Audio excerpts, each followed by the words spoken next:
ಇದನ್ನು ಕಂಡಾಗ ನನಗೆ ನೆನಪು, ಕೆಲವೊಂದು ಬ್ರಹ್ಮ ಸೃಷ್ಟಿಯೇ ಹಾಗಿರಬಹುದೇನೋ. ಅಲ್ಲ, ನಾವಿದು ಈ ಕ್ಷೇತ್ರದಲ್ಲಿ ನೋಡಿದ್ದು ಅನುಭವಿಸಿದ್ದು ಸರಿ, ಗೊತ್ತು. ಎಂತೆಂತ ವಿಜೃಂಭಿಸಿದ ವ್ಯಕ್ತಿಗಳೆಲ್ಲ ಇದ್ದಾರೆ ಈ ಕ್ಷೇತ್ರದಲ್ಲಿ. ಯಾಕೆ ವಿಜೃಂಭಿಸುವುದು ತಪ್ಪಲ್ಲ, ಆಯಾಯ ಪ್ರಾಯಕ್ಕೆ ಸರಿಯಾಗಿ ವಿಜೃಂಭಿಸಿದ್ದೇ ಇದ್ರೆ ಯಾರು ಹೆಚ್ಚಿಗೆ ಆಶ್ಚರ್ಯ ಪಡುವಂತಹದ್ದಿಲ್ಲ.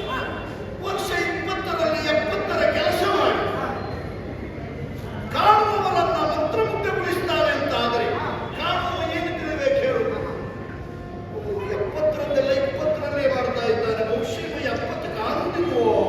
ನೀವು ಹೇಳಲಿಕ್ಕೆ ಹೋಗಿ ಸ್ವಲ್ಪ ಕಷ್ಟ ಆಗ್ತದೆ. ಅಲ್ಲ, ನಾನು ಹೇಳುವುದಕ್ಕೆ ಹೋಗಬೇಡಿ ಅನ್ನುವುದಕ್ಕಿಂತ ಇದು ನನ್ನ ಊಹೆ ಅಷ್ಟೇ.